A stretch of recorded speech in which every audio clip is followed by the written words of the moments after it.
3, 2, 1, ignition. მისია Starliner-ის კაფსულა ჰაერში რაკეტა Atlas 5-ით აფრინდა. ბორტზე ასტრონავტები ბარი უილმორი და სუნიტა უილიამსი იმყოფებოდნენ. გაფრენა მრავალწლიანი ტექნიკური სირთულეებისა და დაყოვნების შემდეგ შედგა. უკვე ვილაპარაკეთ 10,000-ობით ნაწილზე, რომელიც კოსმოსურ ხომალდზე უნდა მუშაობდეს. რაკეტა მატარებელზეც და დედამიწაზეც. ამინდიც კარგი უნდა იყოს. დღეს კი იდეალური უკუთვლა და გაშვება იყო. რაც მისიაში ყველა მონაწილის დიდ შრომასა და თავდადებას მოწმობს. გუნდური მუშაობა და სიზუსტე, რომელიც ამისათვის არის საჭირო, ნამდვილად ექსტრაორდინარულია.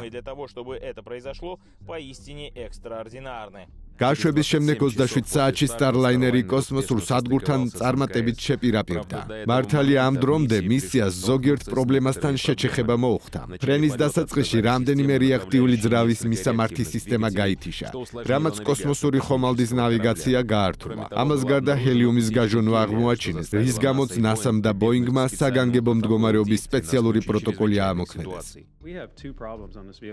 ამჟამად ხომალდზე ორი პრობლემა გვაქვს: ჰელიუმის გაჟონვა და გარკვევა იმისა, თუ ზუსტად როგორ გავმართოთ ძრავები, რათა არ ითიშებოდეს. ეს არის მცირედი პრობლემები, რომლებსაც შემდგომ მისიაში უნდა გავუმკლავდეთ. გუნდმა რეალური დროის რეჟიმში ამ პრობლემის გადაჭრაში ფანტასტიკური სამუშაო შეასრულა, რითაც უსაფრთხოების უზრუნველყოფის ჩვენი უნარი და მისიის წარმატება წარმოაჩინა. NASA-ს კომერციული ფრენის პროგრამის ხელმძღვანელის სტივ სტიჩის თქმით, ჰელიუმის გაჟონვა უმნიშვნელო იყო, რამაც მისიას საფრთხე არ შეუქმნა. დაამატა, რომ მსგავსი რამ არის სწავლებისა და ხომალდის გამოცდის ნაწილი. კოსმოსურ სადგურზე მომავალი მართვადი ფრენებისთვის.